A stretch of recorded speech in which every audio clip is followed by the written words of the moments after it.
Hi, and welcome to the Bruce Channel. I'm Bruce, and just like the one before it, we had another week go by, and we'll get to a lot of different things, including some statistics.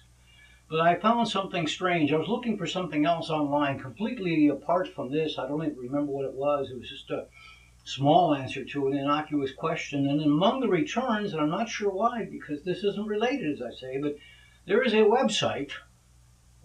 Lock picking 101. So, this we have to be the insane asylum of the universe, right? All right, so we've got some interesting things this week. As I say, an interesting statistic. But first, and once again, and it wasn't even supposed to be, but we have to lead with the weather because by midweek, Tuesday and Wednesday saw strong storms, tornadoes, fatalities. So, tornadoes have happened all 12 months of the year, but I guess this makes it official. We're fully into tornado season, because it's not Mississippi, it was Illinois and Arkansas. So I guess we're in it now until what, June? And so when March came in on Wednesday, in some places it was lion-like and other places not very lion-like. But we closed the books on February, and it's likely to be the warmest February ever. Certainly that is true here where I live, Central North Carolina.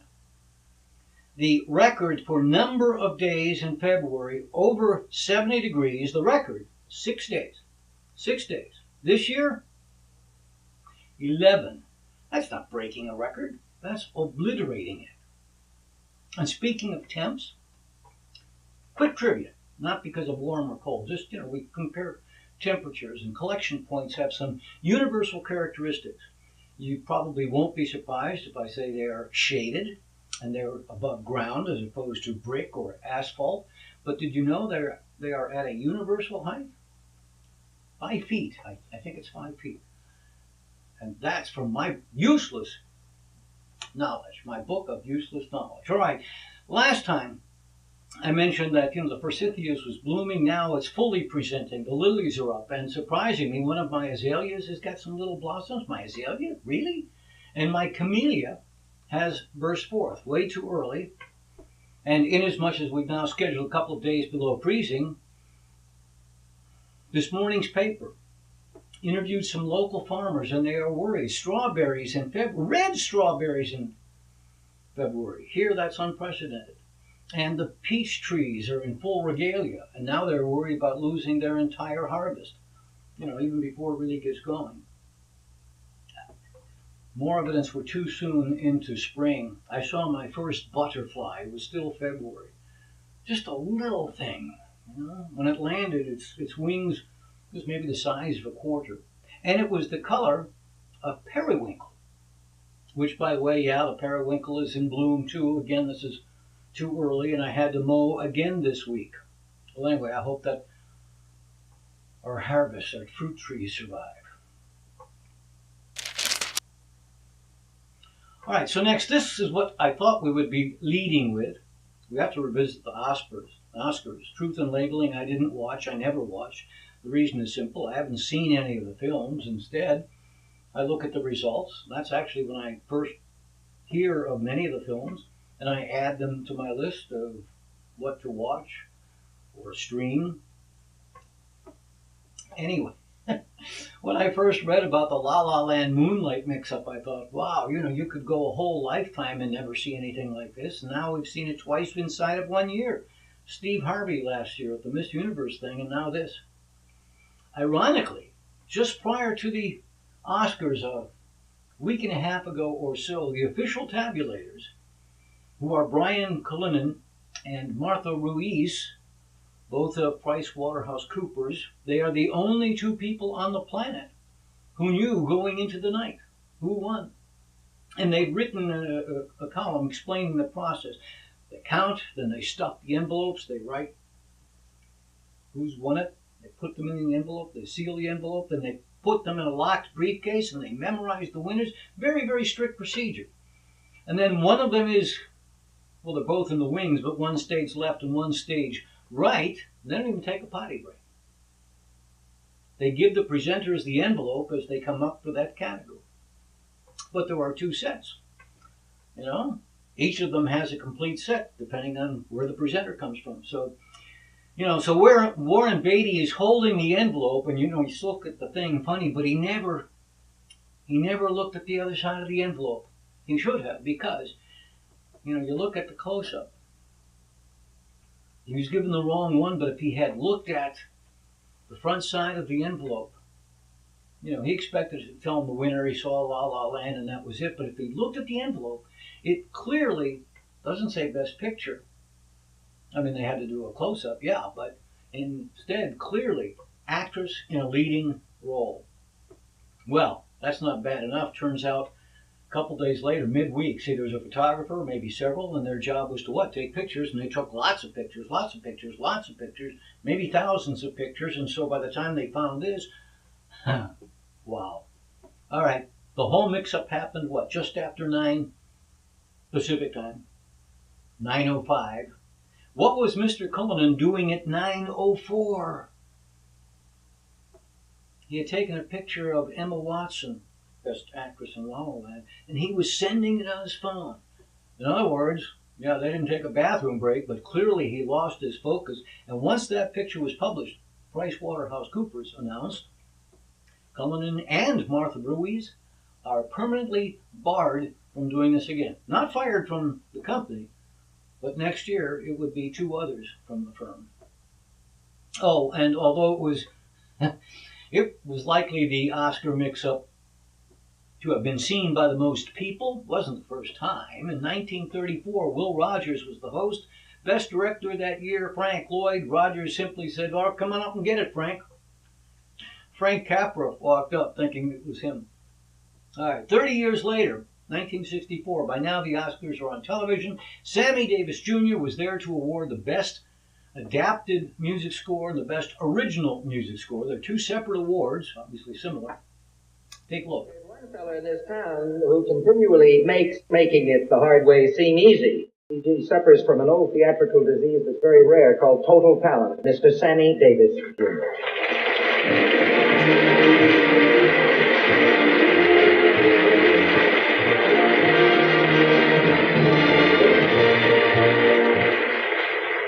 Thank you very much.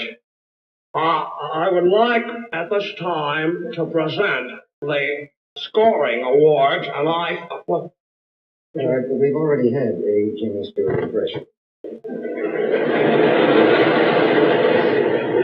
Who did it? Jimmy Stewart. Well, I never really thought he did it too well anyway. But in that case, all right, you marks here. Now listen to me, understand? I want to have you know something right now. I'm going to present this award. Wait. Edward G. comes out next. Well, ladies and gentlemen, I would like to sincerely say that it's really one of the great thrills. On this network?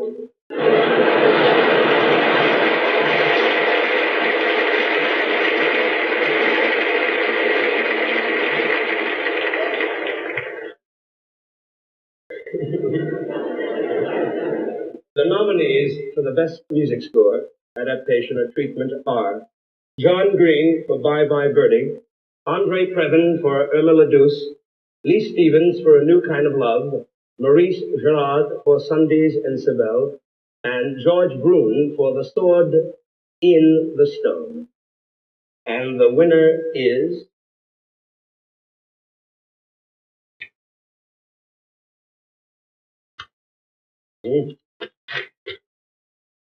John Addison for Tom Joad.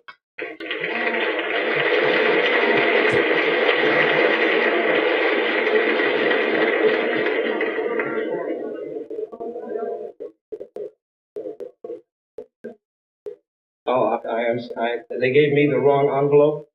Wait till the NAACP hears about this.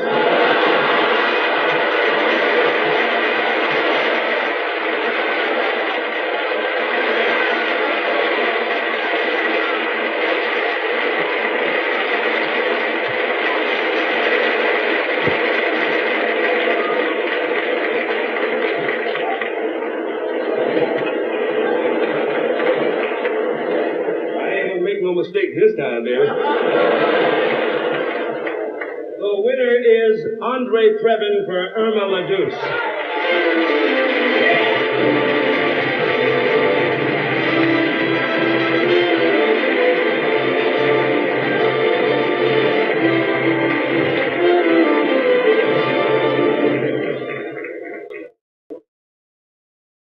It's always a great pleasure to work for Mr. Wilder and Mr. Diamond, and I thank them. I'm very grateful to the orchestra who played my score so beautifully, and most of all, thank you.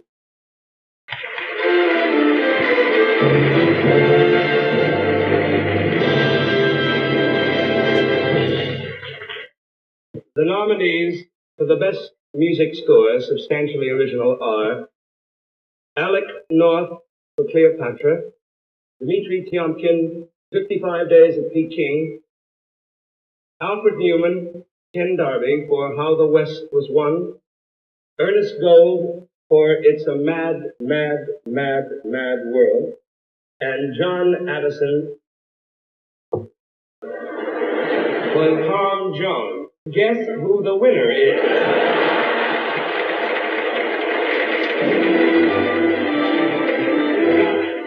Accepting for John Addison, Elmer Bernstein. So what was really great was his ability to ad-lib through the mistake and, not only to get through it, but very gracefully, self-deprecating humor. It had to have been weird, but he did so well. And as Jack Lemmon said, introducing him, the man was nothing but talent. You saw him do some impressions, but he had dozens of impressions. He was as good as Rich Little. And he could dance as well as virtually any singer. He could act as well as any actor. And he could twirl six guns as well as any movie cowboy. Terrific gun twirling show. Hey, let me tell you about my book, Shrink.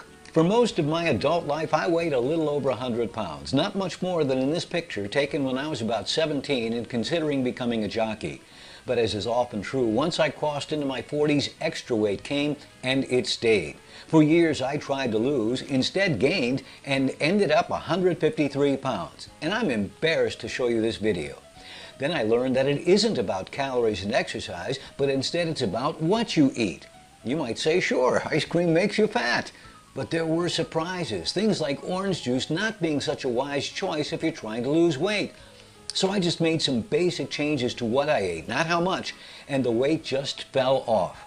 Now, nearly 3 years later, it is still off. And don't misunderstand, I'm eating foods I like, not bamboo shoots. Friends ask me how I did it so often, I put it in a book. It's available as an ebook for all platforms, and the print edition is available at barnesandnoble.com and amazon.com. Hey, you can shrink too. All right, so welcome back. Remember, you can write to us at thebrucechannel@yahoo.com, and you can see all of our previous shows at either tinyurl.com/brucechannel or at our Facebook page. All right, so I'm going to tell you something interesting.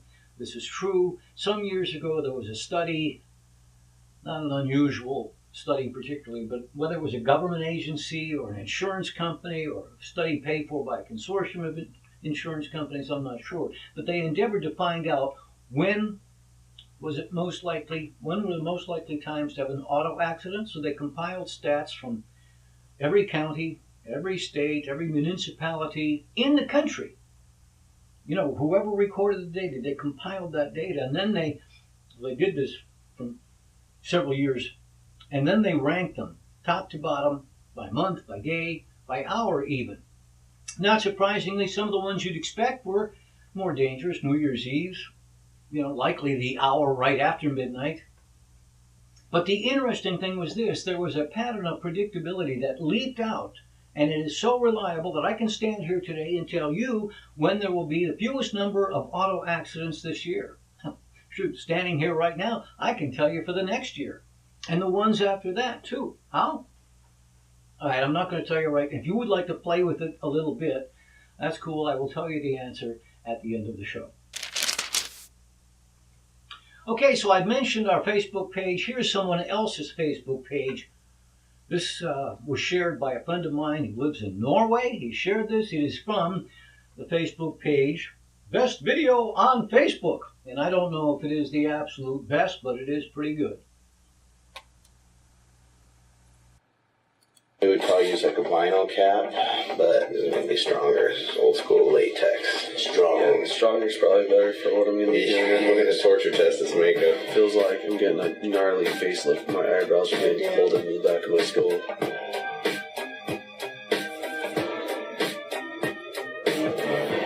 Good. All right, showtime. Gotta get pumped up.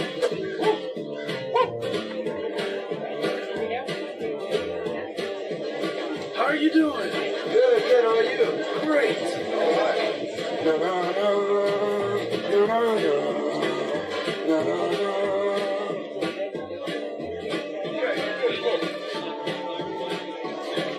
Oh, wow. Very impressive. Very impressive. How are we doing? Good, sir. Young man, what supplements do you take? I love my creatine. It's really good. You know what I use? What do you use, man? Prune juice. And a warm up. How are you doing? you mind if I try this? Love it. Please. Okay, almost there. Got it? Yeah, I think so. I think I got it. Hey, don't hurt yourself, man. You want to wear a belt, man? Come on, man, bust it out. Let's see if I remember.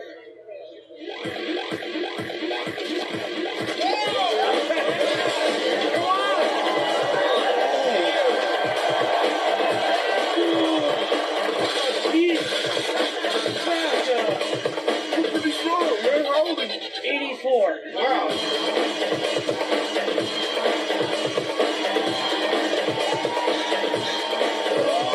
Oh, yeah. That's good, really good. Oh, man. Want to hop in for a little warm-up? Of course, young man, of course. What do you say we step it up a little? All right. You pick the weight. Are you ready? Oh, you're talking my language now. Let's put those 45s on. Oh. Okay.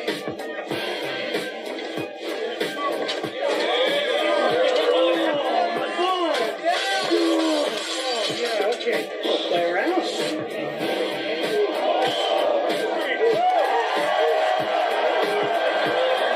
Oh, yeah, okay. Yeah, that was good. Yeah.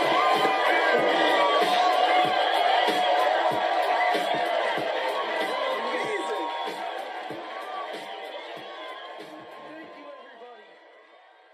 Again, that is from Best Video on Facebook.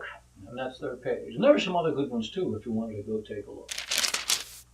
Okay, finally, some quick hitters. First, I hit a new personal best this week at the grocery store, that is. I happened to go in to get a couple of things, just a few things, but as is habit, I checked the meat counter because this is between 7:20 and 8, say. The meat manager has had time to go around, check which cuts are going to expire today and tomorrow.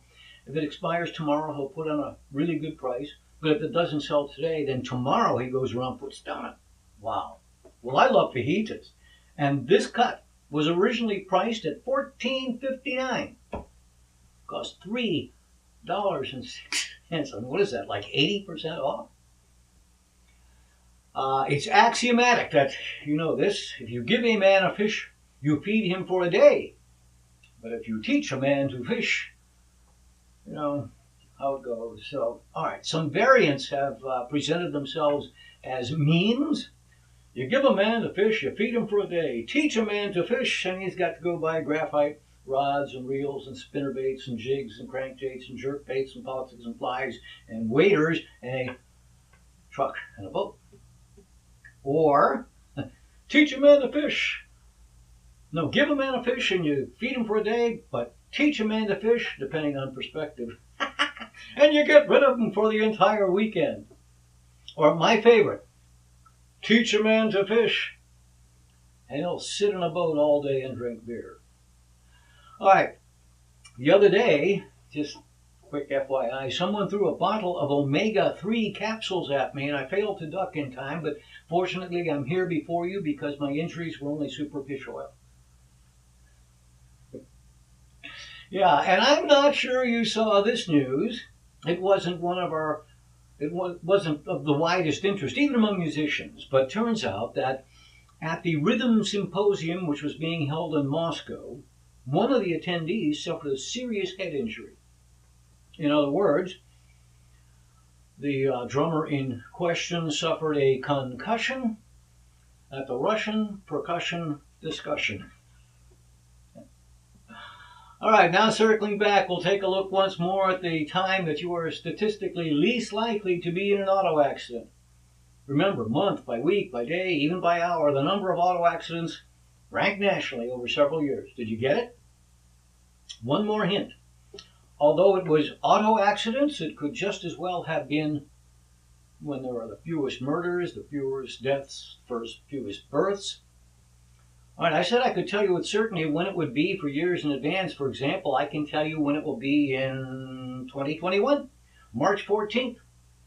This year, on the other hand, it'll be a week from today, Sunday, March the 12th, between 2 and 3 a.m. Because, you see, it's on the second Sunday in March when most of the country, excluding Arizona, excluding Hawaii, maybe Paca, 2 other places, but most of us shift immediately from 2 a.m. to 3 a.m. Do not stop, do not pass go, do not collect $200. Just move immediately from, actually it's not even 2 a.m. We never get to 2 a.m. 1:59:59 and it's 3 a.m. So except for those places like Arizona and Hawaii, every year, naturally the count is way down. Isn't that cool? So maybe you can win a bar bet with it. If so, don't thank me. Thank Ray and the late Tom Magliazzi, also known as the Tappet Brothers. All right, Tuesday is National Dentist Day. Friday is International Bagpipes Day. God helps. Oh, and this wisdom, never odd or even. Whether you are a dentist or wish to flee bagpipes, may your upcoming week be the best one you've ever had.